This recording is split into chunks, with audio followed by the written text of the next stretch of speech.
So Todd, it's Black Friday. How come you're not out shopping? You know what? We actually did last night. We went Walmart. Well, I live in Bryan, Ohio, so the store that everyone goes to is Walmart. They're opened up at 8, and my son, who is 14, really wanted a couple of video games.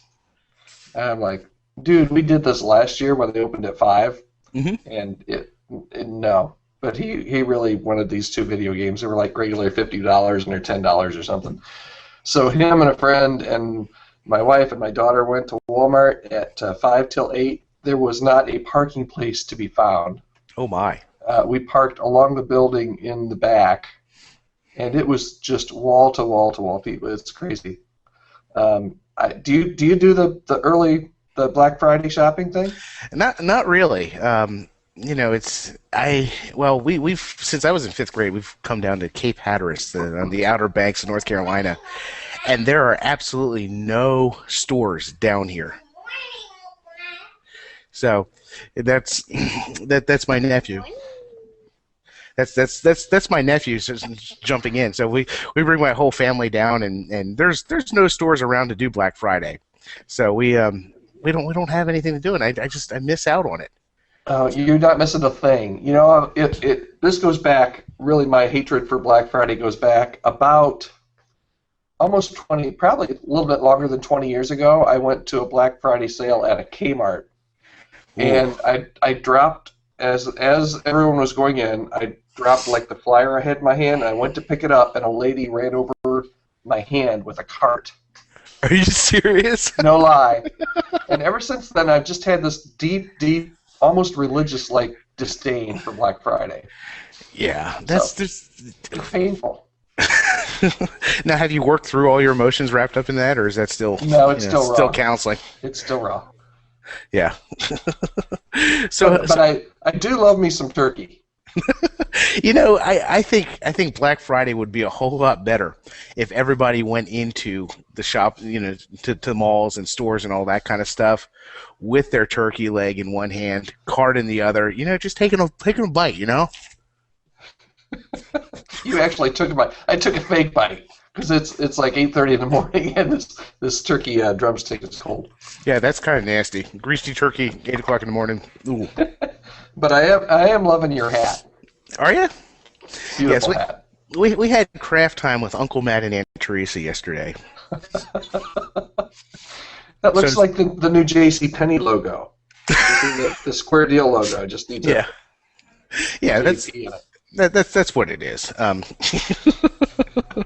Yes, we had we Well, had we have a. There's going to be a picture floating around Facebook at some point, I'm sure, with my entire family, men in the white or men in the black pilgrim hats, and women in the white pilgrim hats, and so that's going to be something that will mock my nephew and everybody else for years to come. So that's fun. That's yeah. fun. You know what? You know what else I did? I know we probably lost all the viewers we have already because we're sharing all of this personal anecdote stuff. But I did something. You know, I don't really have a bucket list until after I do something, and then I'll add it to my bucket list and It's then cross it off. it's so much easier that way. This looks so much Yes, more yeah. impressive. Yes. Well, I added this to my bucket list and immediately crossed it off. I took my 16-year-old daughter to a Justin Bieber concert on Wednesday night. Oh, That was an experience. I've had a very privileged life and have experienced a lot of different things, but that was definitely one of them. Justin Bieber. Justin Bieber and Carly Rae Jepsen, Nice. the Call Me Maybe gal. Yes. Yeah, I Have got you to have see you her. gotten that song out of your head yet? Actually, that song doesn't bother me so much. No. No, the 3 hours listening to Justin Bieber on the way there and the concert did bother me a tad bit. So But I'm surprised you still have a voice. yeah, the screaming was intolerable. Um, it was incredible. I have a picture. Matter of fact, shoot, I was going to bring my iPad down and show it to you. I took the funniest picture, I thought. I was in the men's restroom. Women everywhere. Matter of fact, we were sitting there, and my daughter said, "There are other guys here." I said, count them. We're 24,000 people. I said, count how many men you can see, and she could see 4, including me. They literally took 2/3 of the men's rooms and made them into women's rooms. So I had to walk halfway around the arena to find a men's room, and there were 50 people outside of every women's room. The line. I went into the men's room. I snapped a picture. I'll have to show you. It's all the urinals, the great big long line. Nobody in there. I was the only one in there. It was incredible. That's outstanding. It was incredible. But I've never seen so many women and girls and so many 14 to 18-year-old girls in one place. And when they scream, it was it sent shivers. I'm sure it did. But it was a wonderful father-daughter night. She loved it. So. Now that wasn't in Bryan. Where was that? No, that was in Detroit. Oh. So I not only survived Justin Bieber, but I survived Detroit. Oh, well, good job on that. Which is good. Yes, that's very good. Good job on that. So, sounds like that was the highlight of your Thanksgiving? Sure.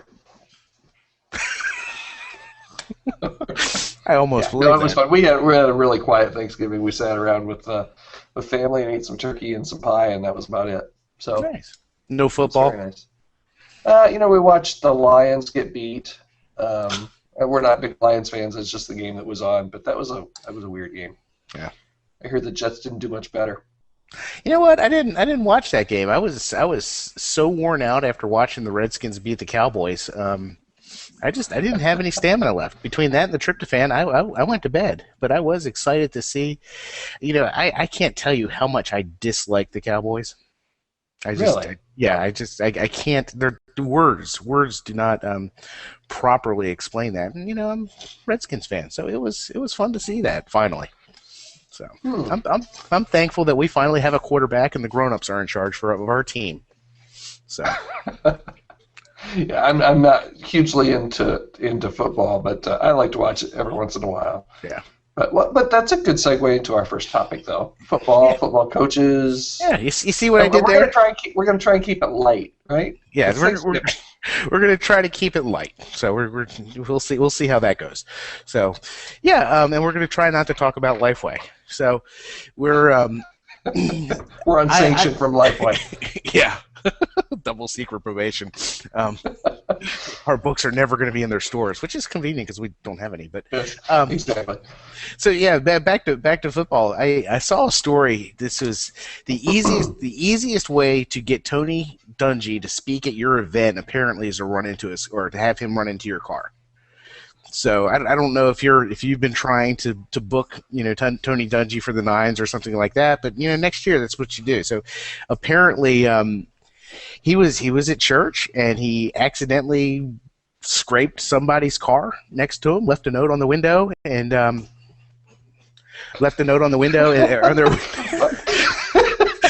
the heck? It's the circus. It's the circus, and there's people walking around with chicken legs and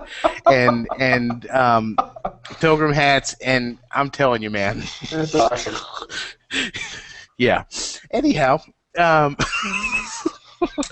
Tony Dungy was doing stuff, and yeah, so the lady apparently was convinced that he didn't do any damage to the car, but he insisted that he repay the damages. And next thing you know, he shows up. She's a teacher. He shows up at the school, does a presentation on how to be better. It was kind of a cool story, how to succeed in life, and I don't know, man. You hear a lot of these guys that are pretty out there and open about faith and all that stuff, and it's cool to hear somebody who really kind of went the extra mile to really back that up. So, and he's one of those guys that it sounds like he really is the real deal. I don't know. Did you read the story? See, I'm a little bit more cynical. Uh-oh. No, I love Tony Dungy. No, the ironic part for me, I think, is that he actually it probably would have been cheaper for him to buy her a car. Probably. because how much would it if you contacted Tony's agent and said, I want to have Tony come and speak? Oh yeah. It would be more expensive than just buying a car. Oh yeah. Yeah. So, you know what I'm saying? I hear what you're saying. I hear what you're saying. So. How many turkey drumsticks do you have left around your house? You know, apparently a lot. It's one of those John Madden turkeys. It's one of those John Madden turkeys. So. Cool. No, I think Tony. Hats off to you, Tony, for. What did you say to them when you turned around? Because your face looked very stern when you turned back around. I saw. There's people back there. Yes, I see that. Family. You gotta love family. You gotta love family. And speaking of family, a very high profile family in the. You see what I did there? You know what? I did. That was pretty impressive. I must say we're getting better at this. Yeah, we are. We are.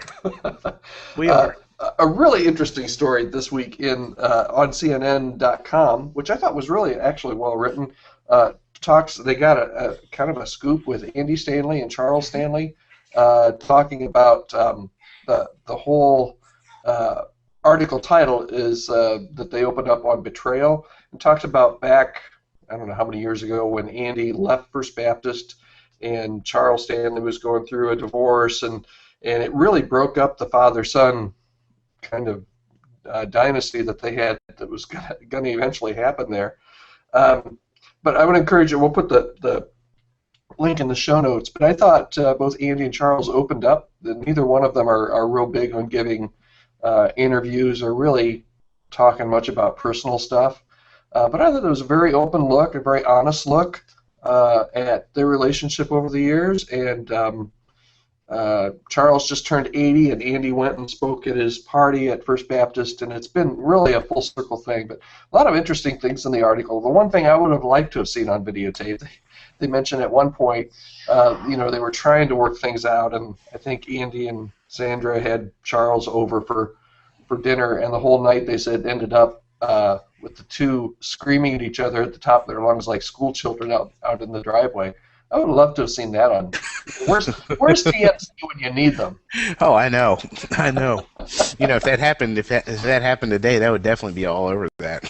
Oh, no doubt, and and there would be somebody that had there'd be a neighbor with their cell phone out, Oh, you know it. Hey, can you shout that in here? Yeah, exactly. Yeah. But if you haven't read that article, check it out. It's really good. Andy actually goes into a lot of that story in his new book. Have you picked that up? I have not yet, but I'm going to. Yeah, it's the story. It's on my bucket list. It's on your bucket list. That's a little early to be on your bucket list. Yeah, it's the story. The story is really cool, and the story was really cool. Apparently, he wrote out the whole story from his perspective and gave it to his dad and said, "Okay, this is what I want to write. Tell me, I will take out anything that you tell me you want me to take out." And after his father read it, he said, "No, this is how it needs to be told." And that's quite the story. Yeah. That's quite the reconciliation that's going on there. Yeah. That was pretty cool. That was pretty cool. Yep. Yep. Very good. Very good. That would have been a great argument. You think that would have ended up in jail or in court in some way? I don't know. Wouldn't you not love? I mean, it wouldn't be good, but wouldn't a tape with Andy and Charles coming to fisticuffs, wouldn't that would be blog material? That would definitely be blog material. And then maybe if they got sent to court, maybe this is where you were going with this. Maybe the judge could sentence both of them to, like, I don't know, 10 years in church. Hey, you know what? That could definitely be a possibility. That's kind of a punishment in itself, I guess. I guess if he determines which church to send him to, that could be really kind of crazy. But what Todd's referring to is a judge out in Oklahoma sentenced a teenager to spend 10 years in church because apparently he was driving a car, had a little had been drinking a little bit. His blood wasn't over the legal level, but because he was underage, and one of the kids riding with him ended up dying because of because of his actions. And so the judge said, you know what? Here's what I'm going to do. I'm going to sentence you to you have to go to church every Sunday for 10 years. And there's people getting a little irritated about that, but he says, the reason we're going to do that is because you're just going to hear more things that are going to change your life there and get you back on the right track. And it was, I appreciate the heart of the guy, but I don't know, man. What do you think about that kind of stuff? Yeah, a couple different thoughts. First of all, I think it's according to what church you go to, whether or not you're going to hear a bunch of stuff that's going to help your life. Yeah. My second thought is, man, what if this was the common sentence? All the criminals just got sentenced to 10 years in church. Mm-hmm. I mean, our churches would be filled with nothing but dirty, rotten sinners who lie and cheat, and oh, that'd be horrible. We don't want that. We can't have that. No. What kind of effect are they going to have on our children? Yeah. Oh my goodness. Yeah, you can't have that. So I can't believe, I've not heard a bunch of follow-up on this, but I can't believe that there are just all these church state advocates out there just screaming bloody murder over this one. Well, it looks like the ACLU might be getting involved in that. This was just one of those. I agree with you. I haven't heard anything about this outside of the original story I picked up on the CNN blog, which was nothing more than just a link to a local TV channel's broadcast. So I'm surprised at how quiet this has been. Yeah. So maybe we'll break it. You think so? No. kind of like how we broke the Rachel Held Evans thing. Oh, absolutely, man. I think I think we're on the cutting edge. Cutting edge of stupid, maybe. Cutting edge of mediocre, yeah. So. but speaking of stupid. Speaking of stupid, and we try not to get too. It's Thanksgiving. Mm-hmm. We're trying to be lighthearted. We're thankful that Andy and Charles didn't get in a fight, and yeah, and turkey and Thanksgiving and all that kind of stuff. But here's something stupid. This is one of the stupidest things I've read for a very, very long time. It's a couple of sex therapists over in the Netherlands that are essentially calling for virtual child porn to help, those pedophiles, that it'll help relieve the urges of pedophiles so they don't go out and actually pedophile, I guess, right? Can you use pedophile as a verb? Is that a verb? It is now.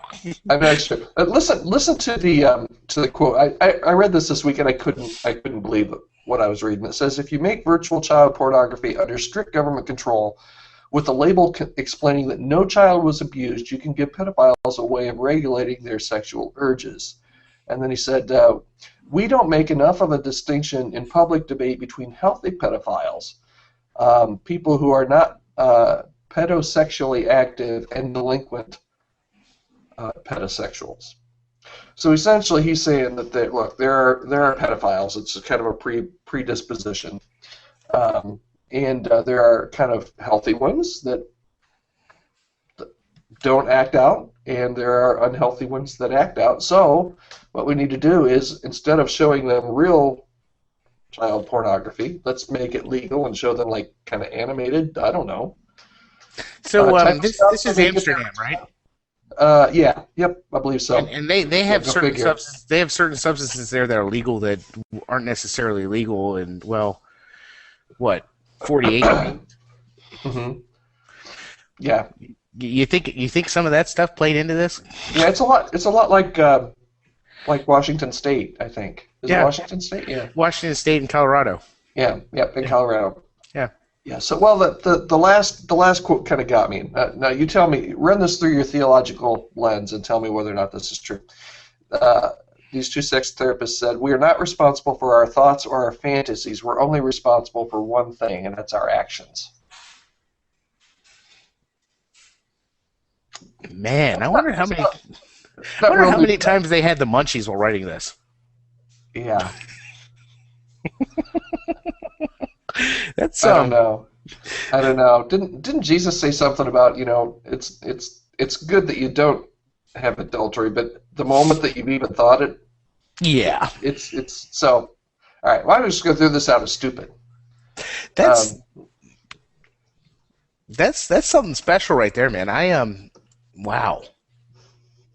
so just think about. I mean, this is well, don't think about it actually, but um, if you could take essentially they're taking one of the worst, at least in our culture, our society, one of the worst sins, and they're kind of virtualizing it Yeah. and saying as long as you don't actually act this out. But I mean, this could if you took this thought or this sentiment and applied it to any number of different things, I mean, it just that would be horrible. It would be Yeah. horrible.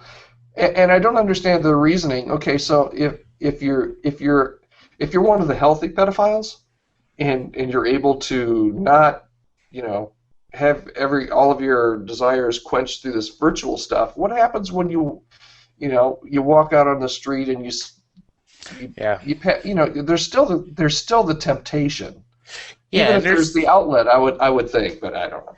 yeah, but and the weird thing about this to me is it's not working towards prevention. It's not working No, towards no, it's pretty much throwing your hands in these. the air, saying they are what they are. Might as well help them out. Yeah, might as well help them out. But I mean, at least like methadone clinics, and if you compare this to drug addictions, at least the methadone clinics are working to get you off of heroin and eventually drug free. Man, this is kind of scary that this is the route that they're going and saying, "Yep, this is just how it is," and so we're gonna accommodate their issues and in healthier ways. Man, Yeah. that's scary.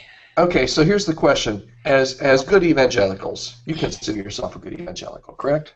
I do. I don't know if everybody does, but Okay. yes, I do. Well, it's only important. You're only responsible for what you think of yourself, man. Oh, okay. Um, uh, should is this something? Because usually, what frustrates me a lot of times is people, evangelicals particularly. I won't name a couple names, but you could name a couple. Will take a story like this and they'll grab onto it and they'll say, "This is the way culture is going, people. It's a red flag.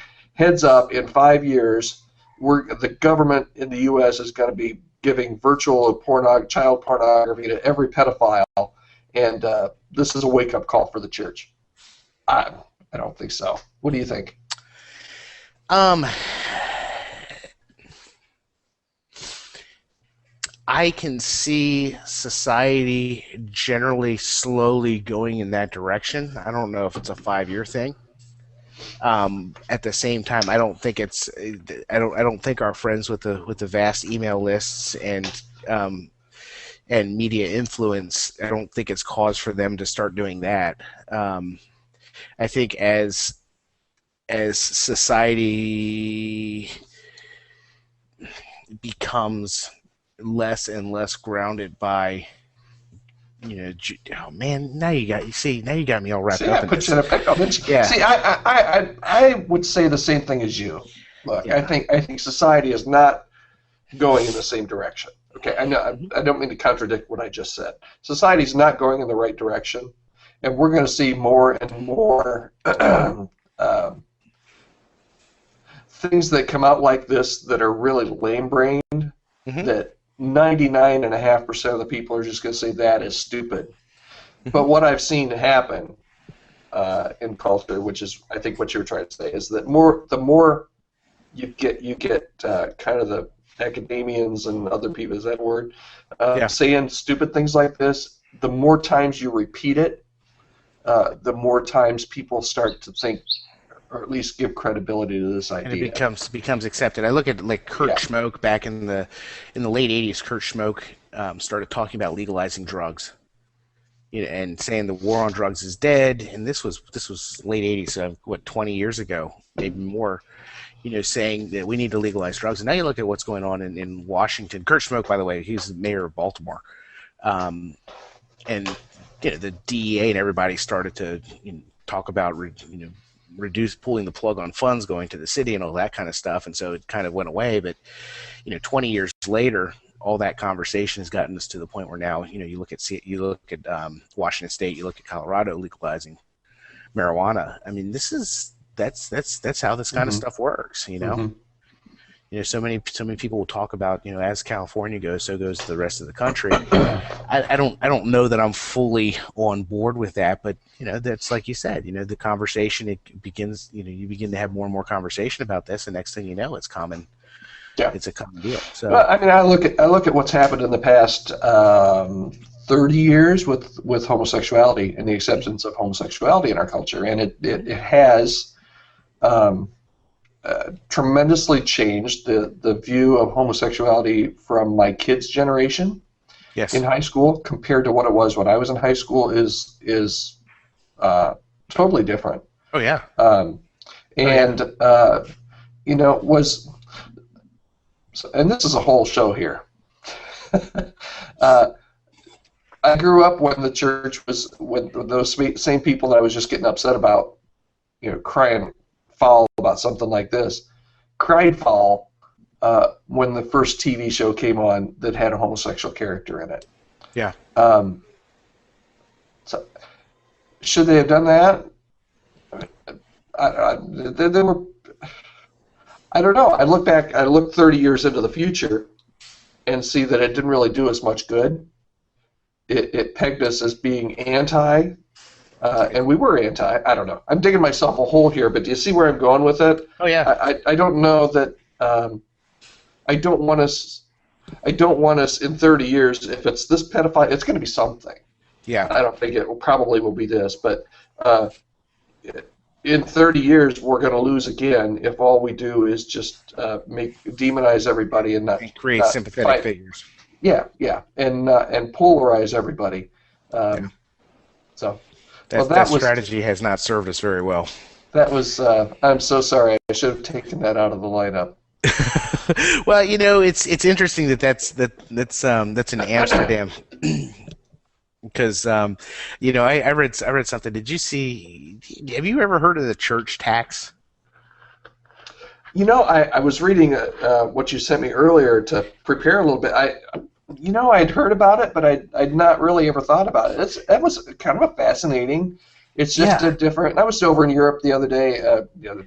The other day, I was over in Europe the other day, last month, and in the UK, and things are just. Things are just different. The culture is different, and things with the church are totally different. So, to say a little bit about the tax thing in the churches. It's interesting. Yeah, I was fascinated by it. I saw this. This came the Freakonomics blog really is what alerted me to this. But it talks about how Germany has like an 8% surcharge on your income tax bill. If you're part of a religious community, and I guess that money goes to the churches, but that's if you are. I'll read this because I just thought this was funny. If you want the services of a religious community for marriages, burial, and other activities, you pay a tax. So, it said Germany's 8%. 8%. Wow. Yeah, they're almost tithing. So. Yeah. I thought that was odd, and then they also linked off to a study done by a couple of Finnish guys called "The Effect of Church Tax on Church Membership," and they look at the church tax and they use that to determine a demand curve for religion, which I mean.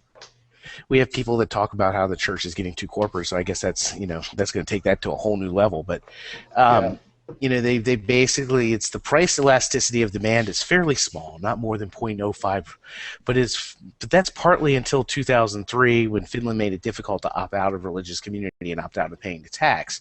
So basically, they're looking at people who, okay, so we're just going to give up on church completely so that we don't have to pay this 8%, 5%, 10% tax.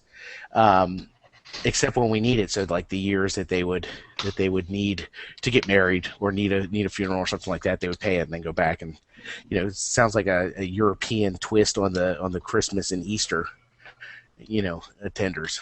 But it's fascinating, and I've got to dive more into this because it's one of those things that's really kind of toying with me here this week. Yeah, I thought it was interesting too. One of the questions I had is so if you opt out, and you have baptism or or a wedding or a funeral, what are your options? I assume that there are private options that you would just kind of pay for a la carte type. Did you come across any of that? That was really unclear. Yeah, because it seems like if I would think that okay, so say you're paying 8%, and you opt out and you need a funeral. I would think that that would make the funeral prices through the roof. Yeah. You know what I mean? Because it seems like it's almost from a financial standpoint, the church is almost like a religious insurance policy, to where you pay the 8% in case you need those services, and if you can't get those services for that 8%, then you've got to go out and get it privately, and that the price of that would be. You just see what I'm saying here? Yeah. Because there's going to be entrepreneurs out there that if you opt out, they're going to make you pay for it. Mm-hmm. I would think.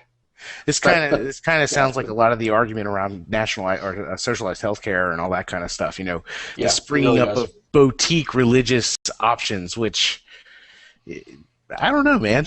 That's. Mm-hmm. I'm sure that's a great way to do a building project, but man, I tell you, before you know it, you got people going to Canada to buy their drugs. Exactly, to buy their Bibles. Oh my! So, well, maybe the church just needs to try some new things. I don't know.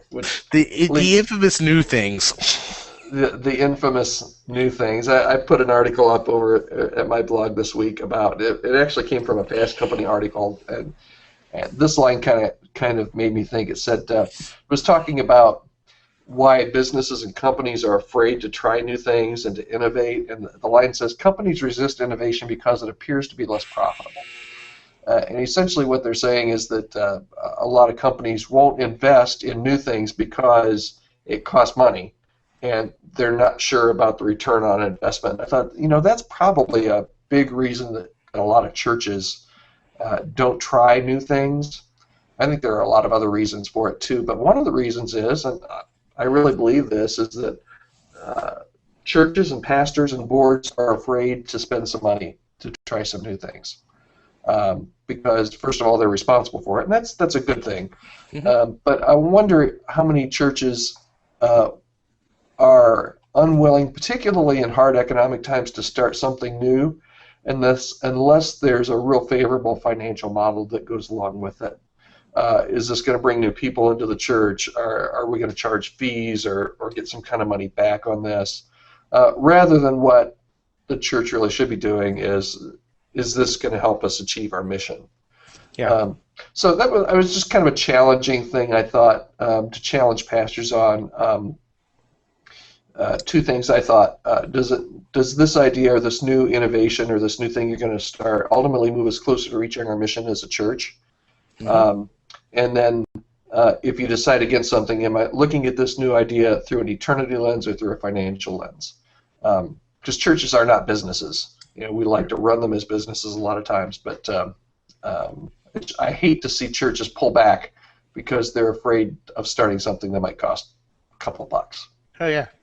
Yeah, I've seen that way too much. Just seen that. I had a friend of mine just recently. He lost his job as a youth pastor, not because he wasn't doing his job well, but because the church was afraid to go into their emergency fund to pay him for the next 6 months. Mm-hmm. And that's scary stuff. But I like I like the question that you ask. Am I looking at this through an eternity lens or through a financial lens? When a lot of churches, do that. We're afraid to go broke. We gotta cling to what we've got, and instead of saying, we need to be outwardly focused, it's maintaining what we have. So yeah. I love that. I love that article, and anything out of Fast Company, that's generally pretty good. Yeah, I love to read Fast Company and sites like that because there's a lot of things they don't have a clue about the church when they're writing some of these things, but so much of it is transferable. Yeah, I think. Another interesting article I saw this week that I put on my blog too is by Brian Croft. 3 areas you can't neglect as a pastor or church staff member, but you probably are. The whole idea here is is just kind of a reality check as to how you're doing personally um, with things. And not that people aren't doing these things, but I think particularly we're heading into a really busy time for church leaders. It's important just to kind of keep yourself in check here. These are the three areas. First of all, you're getting enough sleep. Don't try and go into this busiest time of the year without having proper rest physically.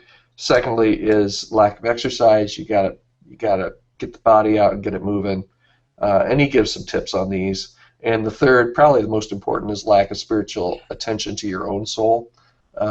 And you can get so wrapped up in your job description and your mission and the church that you neglect your family and you neglect yourself spiritually.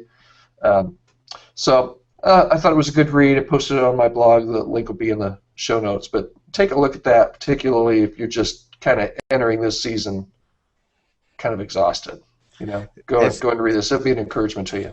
As a youth pastor, one of the things I used to tell parents was, one of the most important things that you can do for your kids' spiritual development is to make sure they're getting all the sleep they need, and that's so huge. It's so huge. And it's interesting. I've seen a couple medical shows here in the past 6 months, and they say the best thing you can do, whether you had the flu or whether you were in an accident or no matter, the best thing you can do is sleep. Yeah. Sleep has the ability to heal whatever condition you're in. So, and sleep had a significant impact on all of our lives. I mean, if you look in the scripture, just before we were allowed to eat bacon, what happened? Peter went up to the roof and he took a nap, and next thing you know, we can eat bacon. So if that's not like biblical directive that we should all be getting all the sleep we need, man, I don't know what else is. Just saying. I have no respect. As much as I love bacon, I've never heard a theological argument for bacon and sleep. But kudos to you for that one. There's a message there somewhere that'll preach. Oh, it has.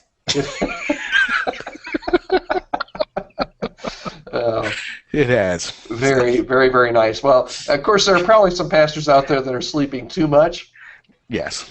But we're not addressing them. We're addressing those of you who are cutting corners on your sleep. So. Yeah. So now that we've spoken a little bit about bacon and offended the vegetarians, we might as well go all the way and just continue to That was such a sly you segue. Like that? You like that? I didn't even catch it. Oh, that was so good. It was so good and seamless. It went right. That was my head. Smooth. So we were trying to keep this light, and now we're gonna go back that way. Other than the pedophile deal, we did all right. Yeah. Sorry about that. Yeah. We're keeping it light with the occasional pedophile story. So I stumbled across this thing, and Todd, I know you're a bit of a foodie. Yeah, I saw your video doing the bacon explosion is the stuff of legend. Is awesome. Stuff of legend. People still talk about the bacon explosion experiment. That was awesome. We need to do that again. You do. I agree with that. So I stumbled across this thing called the Veggie Duckin'. And this was a thing of NPR put out and this other blog, and basically it confuses me. Okay, it's a takeoff on the turducken, which is turkey stuffed with duck stuffed with chicken, and there's other stuff stuffed in there too. But those are the big three. Well, the Veggie Duckin' is a squash stuffed with leeks and yams and vegetarian stuffing and probably onions and celery, and it just it's supposed to be your Thanksgiving vegetarian-friendly meal. And I don't know about you, Todd, but I'm going to go out there on a limb, and I'm going to say if somebody put this in front of me on Thanksgiving, I would be very upset. You don't mess with Thanksgiving. No. What? I'm looking at the picture. What's that thing in the middle? The orange thing? Yeah. That would be a yam. Oh. Yeah, you need the link to this will be on the show notes, and That's the yam. it's something to behold. So I mean, if you're a vegetarian, blessings on you. You can do that next year for Thanksgiving. But I'm looking at this and I'm like, yeah. And so my mind, being sick as it is, I started to apply this to church stuff. Because this is what I do, and this is how twisted I am. And so I'm thinking, You and I are two of a kind. We're it's just scary, isn't it? Twisted individuals. Okay, go ahead. I'm sorry. It's scary. No, that's something to be noted. So I'm thinking, and I wrote on this on my blog earlier this week. We're coming into Advent, and there are times when we are tempted for one reason or another to kind of water down where we're going, to kind of not teach what we feel like we need to teach in order to accommodate those at our table that are maybe not necessarily as comfortable with the truth of Christianity as others. And so we kind of we kind of pull our punches and we put the veggie duck in out instead of the turkey. And so I'm just I'm thinking about this and I'm just saying, like, what, this Advent, man, go for it. Don't be doing this squash thing. Just go for it. Go all out, man. Give the truth. Teach the truth. Do it in a turkey. Yeah, go for the turkey. Be the turkey. Wait a minute. That's probably not what we want to encourage people to do. But you hear what I'm saying. I don't know. Yeah. Yeah, no, I think that's great, and you've probably just offended every vegetarian that. Well, let's face it, there probably aren't a lot of vegetarians that are watching this show. Yeah, probably. We haven't done the research, but I'm guessing most of the people that are watching us are pretty big meat eaters. Yeah. Well, we talked about bacon and turkey legs today, so I'm sure that's we lost them hours ago. But yeah, I think it's a good point though. As you head into the Christmas season, you need to make sure that you keep the message clear and concise and not watered down. And it's an important time of the year because a lot of people will come. Obviously, everybody knows this according to research. Ed Stetzer, I think, even would back us up that this would be a good statistic. Ooh, Ed Stetzer approves of the filter statistics. I think we've mentioned Ed in every episode here so far, so I didn't want him to feel left out. Yeah. But so many people will grace the doors of our churches over the Christmas holiday. The people just seem to be a little bit more open, at least to attending church. So make sure that when they come, that what you do makes a difference. Yeah, tell the story, man. Tell the story. You've got one shot. One shot. Don't goof it out. Speaking of the Christmas story, though, have you seen the Pope's coming out with a new book? Have you seen this? I heard the Pope was coming out with a new book. I'm not sure if that's why he's coming out with a Twitter account or not, but I did hear he's coming out with a book. Yes. No, I've. Wouldn't that be something to be followed by the Pope? I think that would be awesome. I think it would be too. Okay. I got lost in thought there for a while.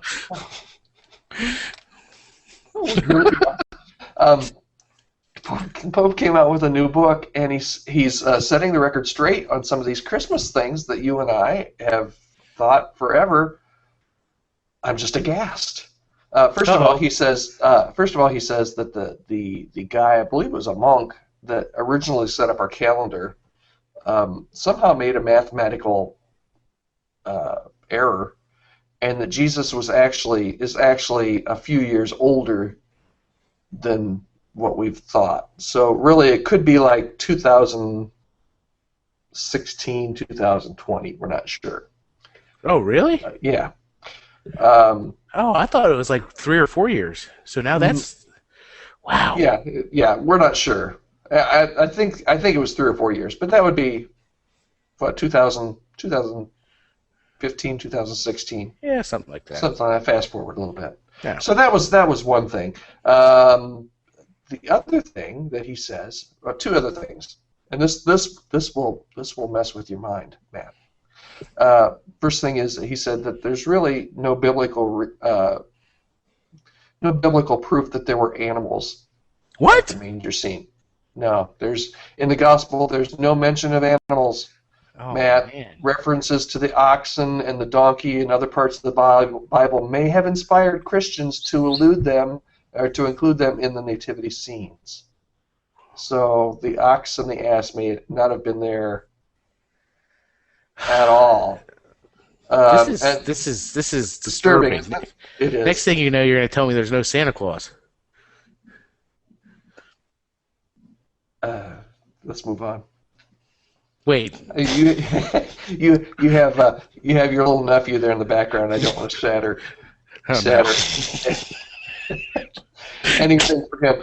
Good catch. The other thing is, and he says that when the angels appeared to the shepherds, they actually, the Bible says they spoke, they didn't sing. Which means we'd have to throw out about half of our traditional Christmas carols, Hark the Herald Angels Sing and everything. According to the Pope, no, they just spoke it. They didn't sing it. We took a little bit of poetic license with that whole thing. So he's just kind of taken the whole nativity and Christmas story and throwing it on its head. Is it wrong for me to imply that he's become the Grinch who's stealing Christmas? Yes. Okay, I won't say that then. I won't say that then. Yeah, don't say that.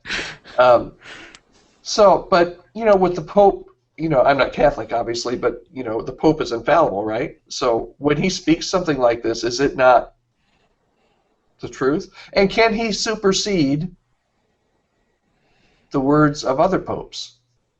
Would that not be impossible? I think he can. Can he? He can. I think he's allowed to. But he's allowed to. But wouldn't the previous infallible pope be fallible then? If he's proven to be, wouldn't that be? I don't know. Anyway, bottom line is, now we've offended all the Catholics. Bottom line is, he says, I'm still a traditionalist. We're not going to, I think this is not a big deal. Don't make a big deal out of it. A lot of the Vatican paintings and the Nativity have all the animals in it, and we're not going to change that. So essentially he said, look, there's no animals there, but